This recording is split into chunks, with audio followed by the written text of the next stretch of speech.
Иргэдийн төлөөлөгчдийн хурлын ээлжид 18 дугаар хуралдаан 11 дугаар сарын 29-нд болж орон нутгийн хөгжил дэвшил хүн зан олонны ажил амьдралтай салшгүй холбоотой олон чухал шийдвэрийг гаргалаа. Хурлын хуралдаан талуудын саналыг сонссон, бодлого зорилттой уралдуулсан, зөв шийдлийг эрэлхийлсэн бүтээлч уур амьсгалтайгаар 15 цагийн турш үргэлжилсэн юм.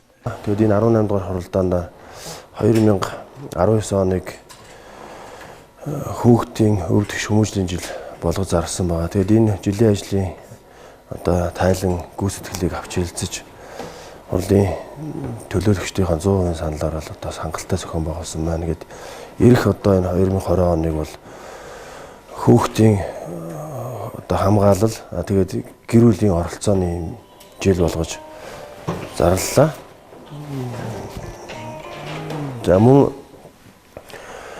2020 оныг аймгийн нийгмийн дэс хөгжүүлэх үндсэн чиглэлийг аймгийн төсвийн төсөөллийг авч хилцэн баталлаа. Тэгээ энэ удаагийн аймгийн иргэдийн төлөөлөгчдийн хурлаар орж байгаа үндсэн чиглэлийн төсөв маань бол бас бүх сумдуудаас санал авсан мөн хурлын төлөөлөгч сумдын төсөвт байгууллагын удирдлагууд гээд баг сумын иргэдээс санал авч боловсруулсан нэлээд томоохон энэ төсөл орж ирлээ. Тэгээд энэ дээр бол нэгдүгüүрт нь ард иргэдийнхаа амьдралын чанарыг сайжруулсан, ард иргэд рүүгээ чиглэсэн, ард иргэдийнхаа амжиргааныг дэмжих чиглэлийн төсөв хөрөнгө оруулалтуудыг бол маш их тавьж тусгаж өглөө.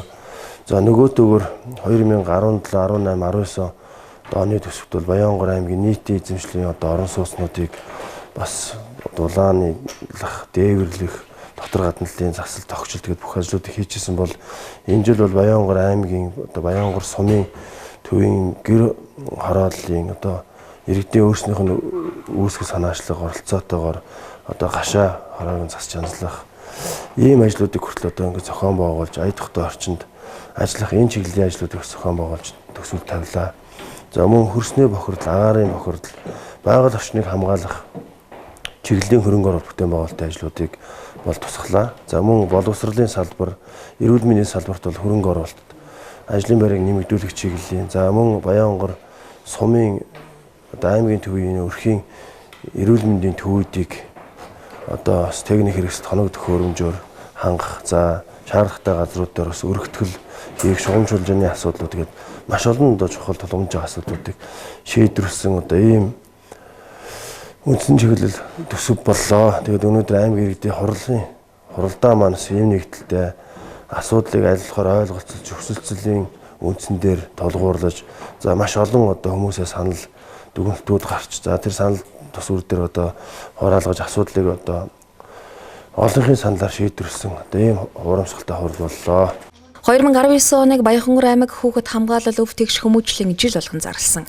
Тус жилийн ажлын тайлан хэлэлцэж аймгийн иргэдийн төлөөлөгчдийн хурлаас тодорхой үр дүнд хүрсэн гэж үнэлсэн ба хүүхэд хамгааллын бодлогын асуудлыг тухайн нэрлсэн жилийн хүрээгээр хязгаарлах бас байнгын тасралтгүй хэрэгжүүлэх, улмаар аймгийн хэмжээнд статистик судалгаагаар хөдөлмөр эрхэлдэг хүүхдийн тоо, хүүхдүүдийн хорт зуршлын хэрэглээ, хүчирхийлэлд өртөж байгаа хүүхдийн тоо өндөр байгаа, хүүхдийн хүмүүжилт, эцэг эхийн үүрэг оролцоо хариуцлага сул, хүүхдийн хүмүүжилт бүх нийтийн оролцоог нэмэгдүүлэх эерэг хандлагыг бий болгох, салбар дундын хамтын ажиллагааг хөгжүүлэх зэрэг төлөөлөгчдөөс гарсан олон чухал саналуудыг үндэслэн аймгийн хэмжээнд 2020 оныг хүүхэд хамгаалалт эцэг эхийн үүрэг оролцоог хангуулах жил болгон зарлалаа.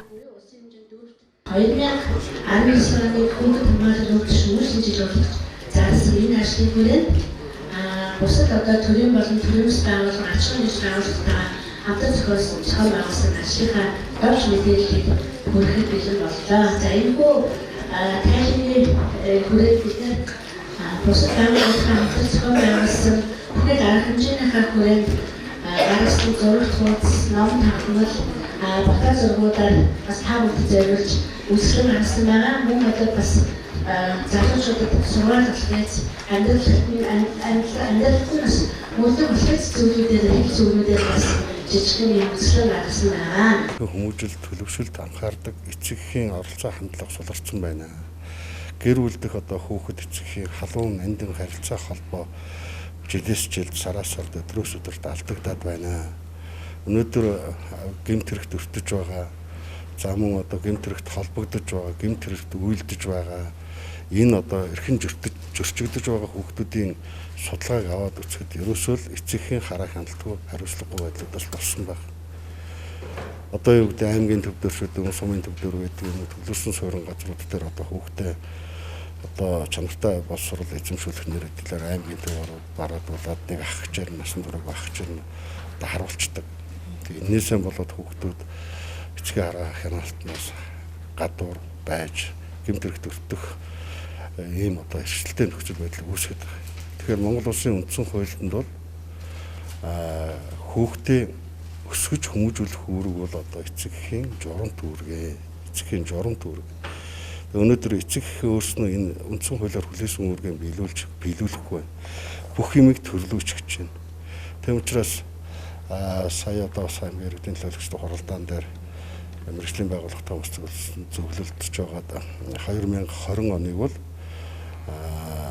хүүхдийн хүмүүжилд эцэг эхийн оролцоог хангуулах жил хүүхэд хамгаалалт эцгийн оролцоог одоо хангуулах үүргийг хангуулах жил гэж. Тий. Хүүхэд хамгаалалт эцгийн үүргийг хангуулах жил. Үндсэн хуулиар хүлээсэн үүргийг хангуулах. Өнөөдөр судалгаагаар манай аймагт нийтдээ 4100 гаруй хүүхэд маш хүнд эрсдэлтэй нөхцөлд амьдарч байна. Тийм ээ. Энэ эцгийн хараа хяналтнаас хол байна. Гэмт хэрэг өртөж болцсохгүй байна. Энэ хэрээрээ ч одоо бас одоо нийгэмд бас юм зохисгүй үзэгдэл гараад байгаа учраас бид нар энэ хүүхдийнхээ одоо энэ хамгаалах өсгөж хүмүүжүүлэх үүргээ биелүүлэхгүй байгаа эцэг эхтэй тулж ажиллая. Тэр эрсдэлтэй нөхцөлд амьдарч байгаа хүүхдүүдийг амьдарч байгаа орчныг эрсдэлгүй болгох ийм ажил арга хэмжээ яг тухайн хүүхэд бүртэн тулж ажиллаж энэ одоо хүүхдүүдийг эрсдлээс хамгаалах энэ зорилгыг хүрээнд энэ жилийг зарлаа. Тэгээд бол эцэг эхчүүд бол ойлгох хэрэгтэй. Бид хүүхэд болгон дээр мэрэгжлийн байгууллагуудад оролцоотой судалгаа хийж байгаа. Хэн гэдэг хүүхэд хаана ямар нөхцөлд амьдарч байна гэдэг бол энэ судалгаар гарч ирж байгаа.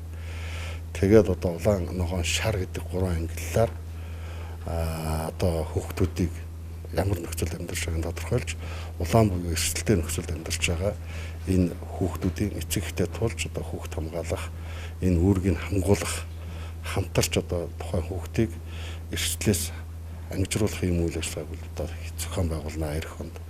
Энэ үйл ажиллагаан дээр одоо бас нэгдсэн үндэсний байгууллагын хүүхдийн сан манай аймаг 2017-аас хамтарч хэрэгжүүлж байгаа хүүхдэд элдэ орон нутаг хөтөлбөр бас хамтарч ажиллана. Монгол Улсын их хурлаас 2019 оны 3 дугаар сарын 22-ны өдөр татварын ерөнхий хууль, аж ахуйн нэгжийн орлогын албан татварын тухай хууль, хувь хүний орлогын албан татварын тухай хуулийн шинжилсэн найруулгыг баталсан бөгөөд дээрх хуулиуд нь 2020 оны 1-р сарын 1-ээс хүчин төгөлдөр мөрдөгдөж эхлэх юм. Үүнтэй холбогдуулан шинжилэн батлагдсан хувь хүний орлогын албан татварын тухай хуулийн 21-р зүйлийн 21-ийн 4 дахь хэсэгт энэ хуулийн 12-ийн 1-ийн 3-т заасан орлого олж байгаа хувь хүний сард төлөх албан татварын хувь хэмжээг аймаг нийслэлийн иргэдийн төлөөлөгчдийн хурал доор дурдсан хязгаарт багтаан тогтооно гэж заасны дагуу 18 дугаар хуралдаанаар бичлэг худалдаа ажил хөдөлгөөний орлогын албан татварын хувь хэмжээг хуульд заасан хамгийн бага хэмжээгээр тогтоож өглөө.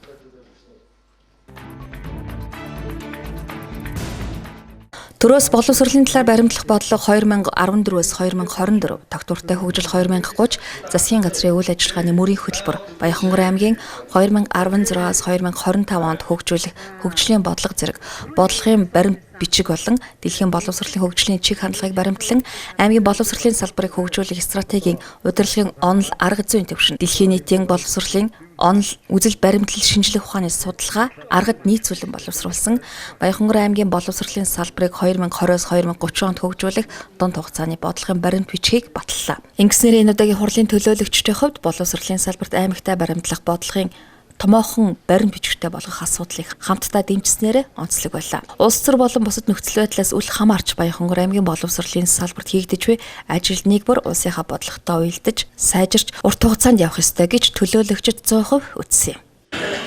Ерөөсөө Монголд дэлхийн манай монголчуудын боловсрол өөрчлөлтийг тооцож чадахгүй. Энэ 90 оноос хойш бодлоо яваад байгаа. Би энэ усууд болсон боловсрол өөрчлөлтийг тооцох нь зөвхөн хийхгүй. Ерөөсөө боловсролын өөрчлөлт бичнэ шүү дээ. Мэргэжтэй боловсон хүчин дотоодын төлөв эзэлж байгаа хувь хэмжээ юм аа гэдэг. Тэгвэл авах шүү. Тэгээд энэ бид нар энэ чинь хоосон байх. Би баян 13 жил бол боловсрол цоосон, эрдэнэс цоосон, төсвөн цоосон гэх юм хоосон.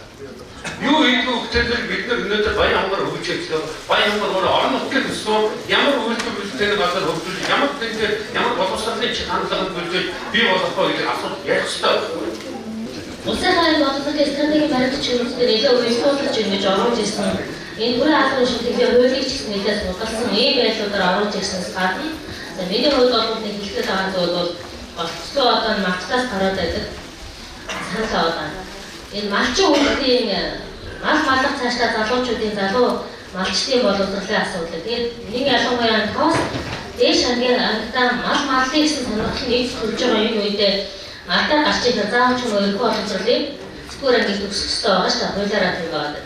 Тэгвэл яаж олох юм бэ гэдэг загвар тогтолцоо эсвэл загвар зүйлүүдийг оруулж ирж гэж мал маллахын залуу одоо малчдыг бэлтгэж чиглэлийн асуудлуудыг хэлбэрт бодмоор юм энэ хаанс хурдан асуулт хэрэгтэй. Насан туршийн боловсролын асуудлыг дөнгөж одоо яг энэ одоо байгаа хэлбэртэй хичээж байгаа.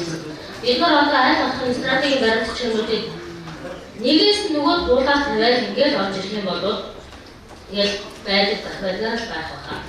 Одоо дараагийн 4 жилээр дахиад одоо өөр баримтчнууд оруулж ирээд дахиад өөрчлөөд боловсрол дээр амьдралын өөрчлөлт хэлбэртэй төлөвлөрөөд баг гадагдаж амжаагүй байхдаа дараагийн шинэ төлөвлөрүүд батлагддаг, дараагийн шинэ ойлголтууд орж ирээд байвал багшч төлөвшөж чадахгүй, сурагч төлөвшөж чадахгүй байж байгаа одоо дараагийнхаа шилжилтийн үедээ залгах ийм байдлаар үргэлжлэх. Ер нь бол би хэмжиж төлөвлөж санал нэг байна. Ерөнхий боловсролын юм уу?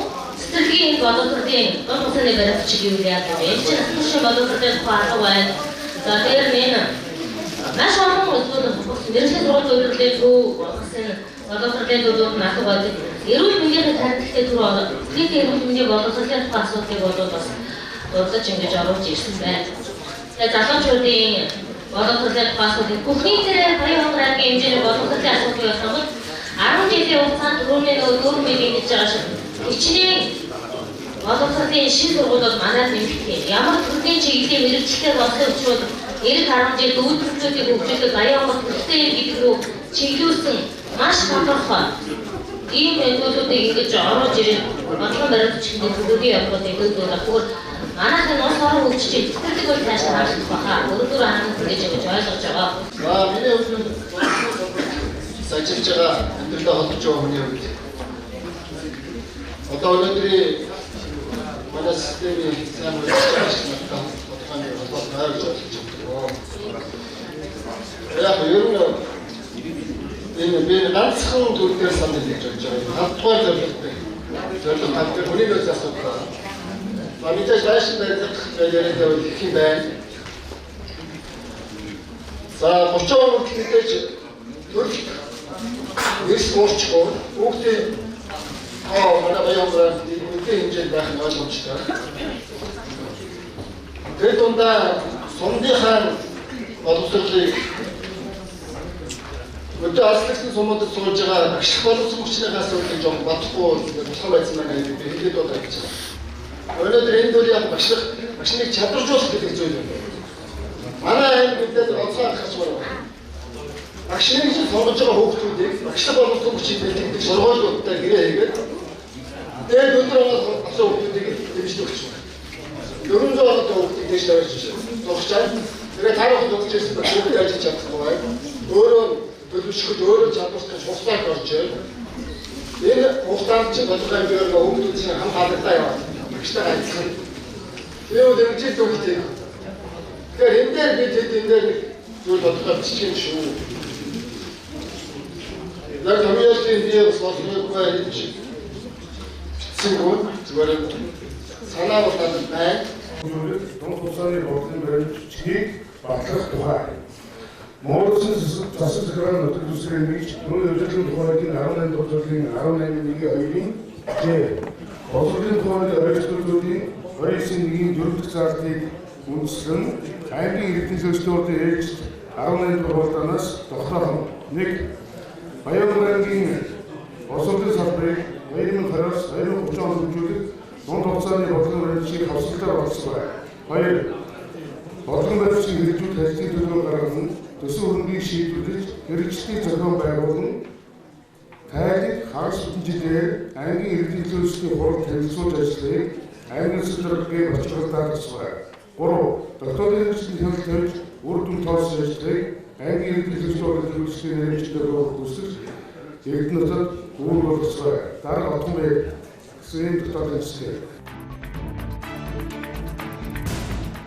Аймгийн эдийн засаг нийгмийг 2020 онд хөгжүүлэх үндсэн чиглэлийг улсын хурлын 2016 оны 19-р тогтоолоор батлагдсан Монгол Улсын тогтвортой хөгжлийн үзэл баримтлал 2030, Монгол Улсын засгийн газрын 2016-аас 2020 онд хэрэгжүүлэх үйл ажиллагааны хөтөлбөр, аймгийн засаг даргын 2016-аас 2020 онд хэрэгжүүлэх үйл ажиллагааны хөтөлбөр, сумдын засаг даргын эрхлэх асуудлын хүрээний хилцс агентлагуудаас хийсэн судалгаа, ирүүлсэн арга хэмжээний саналуудад үндэслэн бодлогын зорилт арга хэмжээ нэг бүрийг улсын болон орон нутгийн төсвийн бусад их үүсвэртэй уялдуулан нэн шаардлагатайгаас шаардлагатайд ирэмблэн бодлогын 9 зорилт 134 арга хэмжээг төлөвлөж 2020 онд улсын төсвийн хөрөнгө оруулалтаар 112.1 тэрбум төгрөгийн 55 ажил арга хэмжээ тусгаснаас 2019 онд 72.9 тэрбум төгрөгийн 8 ажил арга хэмжээг үргэлжлүүлэн дуусгахаар 2020 онд 39.2 тэрбум төгрөгийн 27 ажил арга хэмжээг шинээр хийж эхлүүлэхээр тусгасан аймгийн эдийн засаг нийгмийг 2020 онд хөгжүүлэх үндсэн чиглэлийг төлөөлөгчд баталлаа.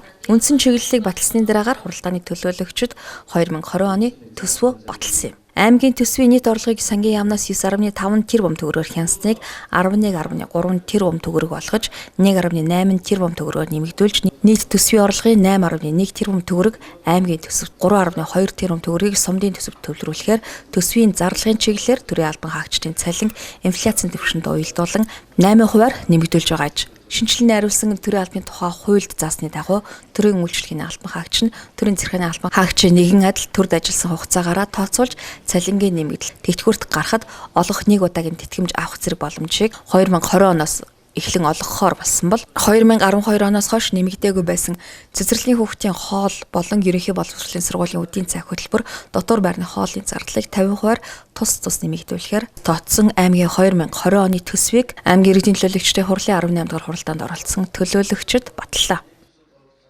Баянхонгор аймгийн 2020 оны төсөв батлах тухай Монгол Улсын төсвийн тухай хуулийн 64-р зүйлийн 64.1-2 засаг захиргаа нутаг дэвсгэрийн нэгж түүний удирдлагын тухай хуулийн 19.1 18.1-2-ийн Б Монгол Улсын 2020 оны төсвийн тухай хуулийг тус үндэслэн тогтоох нь 1 аймгийн 2020 оны төсөв төвлөрүүлэх орлогыг нэг төрөл хэмжээг дор дурдсанаар баталсугай. 1 аймгийн төсвийн татварын орлого 7.227 сая, аймгийн төсвийн татварын бус орлого 852 сая, хөрөнгө орлого 51 сая, хандив тусламжийн орлого 1.200, нийт 9.330. 2 аймгийн 2020 оны төсөвт төсвийн ерөнхийлөн захирагч түүний харьяа байгууллага бусад байгууллагын төвлөрүүлэх орлогын хэмжээг дор дурдсанаар баталсугай.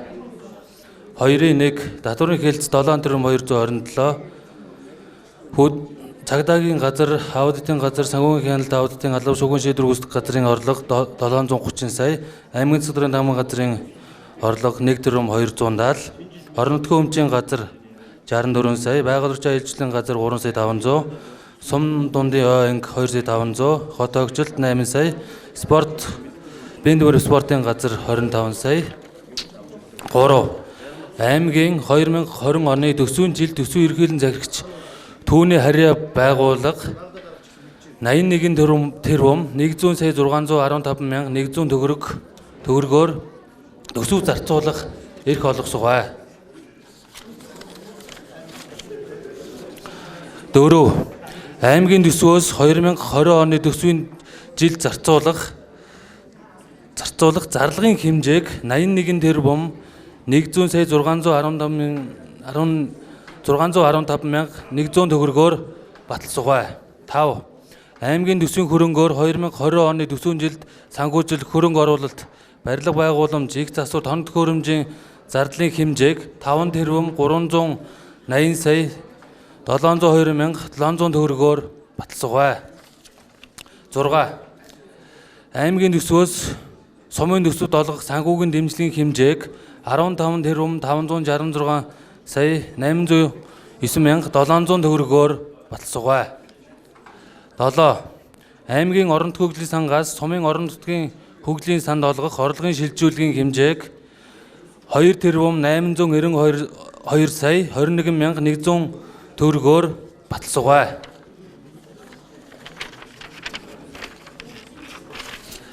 8. Аймгийн төсвөөс 2020 оны төсвийн жилд сумдад олгох засгийн газрын чиг үүргийг орон нутагт төлөөлөн хэрэгжүүлж тусгай зориултын шилжүүлгийн хэмжээг дор дурдснаар баталсугай.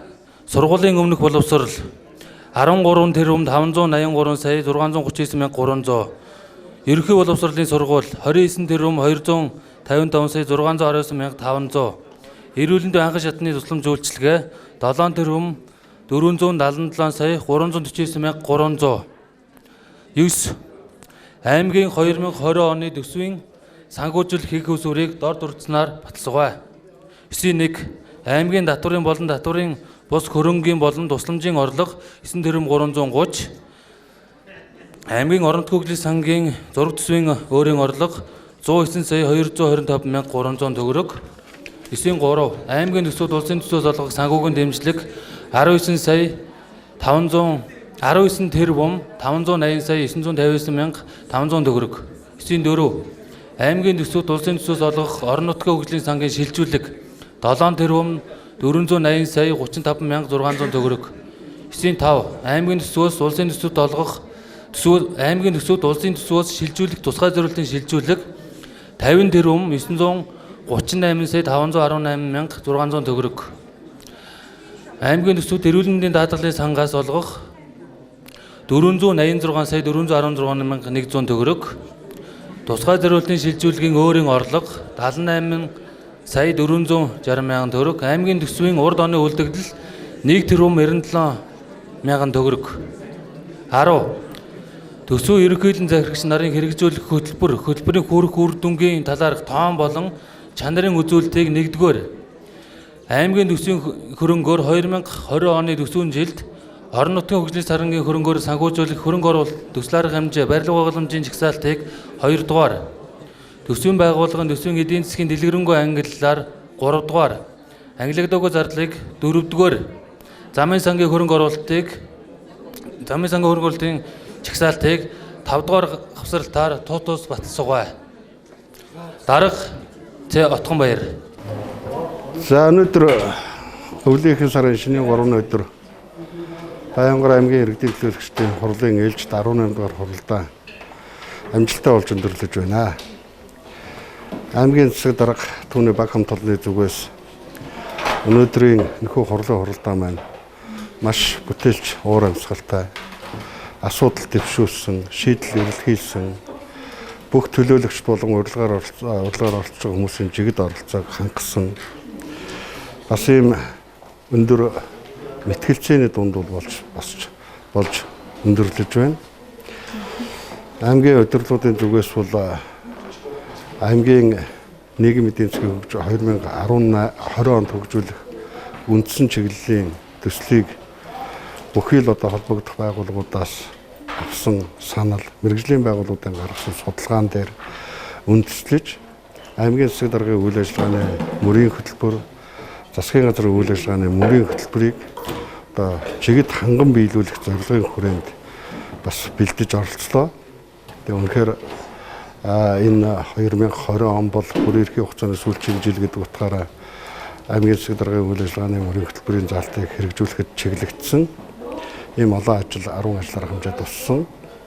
Ер нь энэ туссан бүхий л ажил арга хэмжээг шийдвэрлснээр аймгийн засаг даргын мөрийн хөтөлбөрийн биелэлт 95-аас ойшгүй хувьтай бол биелэгдэх ийм бодит нөхцөл болцоо бүрдэж байна. Олон асуудлуудыг улсын болон орон нутгийн төсвийн хөрөнгө оруулалтаар шийдвэрлэнэ. Энэ дотор улсын төсвийн хөрөнгө оруулалтаар нийтдээ 55 ажил арга хэмжээг бид нар 2020 онд хийн. За үүний 28 ажил арга хэмжээг нь бол тухайн онд дуусгаж ашиглалтанд оруулах 2019 онд ихс ажлуудыг 2020 онд бол шинээр нийгмийн бүхэл салбарт 27 ажил арга хэмжээгээр улсын төсвийн хөрөнгө оруулалтаар хийн. Энэ бүхэн бол одоо бас Монгол улсын их хурлд аймаг оронтгой сонгогдсон одоо манай хурлын гишүүдийн бас нэгт уялдаа холбоо хамттай ажиллагаа тэдний бас одоо бүтээлч ажлын үр дүнд энэ асуудлууд бол улсын төсвийн хөрөнгө оруулалтаар шийдэглээ. Орон нутгийн төсвийн хөрөнгө оруулалтаар нийтдээ 17 тэрбум төгрөгийн ажлыг бид хийн. Үүнээс одоо бас 31 ажил 17 ажил нь бол одоо бас 2019 онд ихэлсэн ажлуудыг дуусгах, за 31 ажил арга хэмжээг одоо шинээр санхүүжүүлж хийхээр зорж байна. Төсөв хөрөнгийн шаардлагатай бүхий л их усүрүүдийг дайчилсан, нэн чухал шаардлагатай ажил арга хэмжээг эрен билж, тодорхойлж гаргасан, иргэдийн саналыг тусгасан. За хамгийн гол нь одоо бас Баянхонгор аймгийн маань өмнө тулгамдаад байгаа ажилгүйдэл ядуурлыг бууруулах, жижиг дунд үйлдвэрлэлийг дэмжих.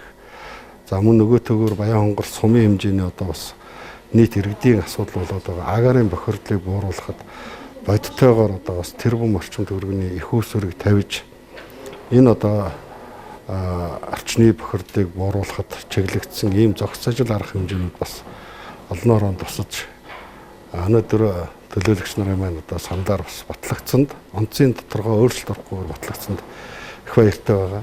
За төсвийн их усүрийг бол бид нар 2019 оны орон нутгийн төсвийн тэрбум төгрөгөөр давуулна. За мөн 2020 онд бол уул уурхайн компаниудаас орж ирэх одоо хандив дэмжлэг тусцааны орлогыг бас тэрбум 200 сая төгрөгөөр. За мөн 2020 онд бол бид бүхэл төрлийн одоо их усүрүүдийг дайчлах замаар бас орон нутгийн төсвийн өөрийн орлогыг одоо бас 850 орчим сая төгрөгөөр биелүүлэх байдлаар за нийтдээ нэг юм 4 тэрбум орчим төгрөгөөр бол аймгийнхаа төсвийн орлогыг бол дайчилж их усүр талаа батлуулаад тэгээ одоо шаардлагатай ажил арга хэмжээ санхүүжүүлэхээр шийдвэрлэлээ. Бүхэлдээ төсөв болон үндсэн чиглэл бол иргэдийн одоо өмнө тулгамдаад байгаа асуудлыг шийдвэрлэхэд чиглэгдсэн ийм бүтээлч төсөв үндсэн чиглэл боллоо гэж дүгнэж байна.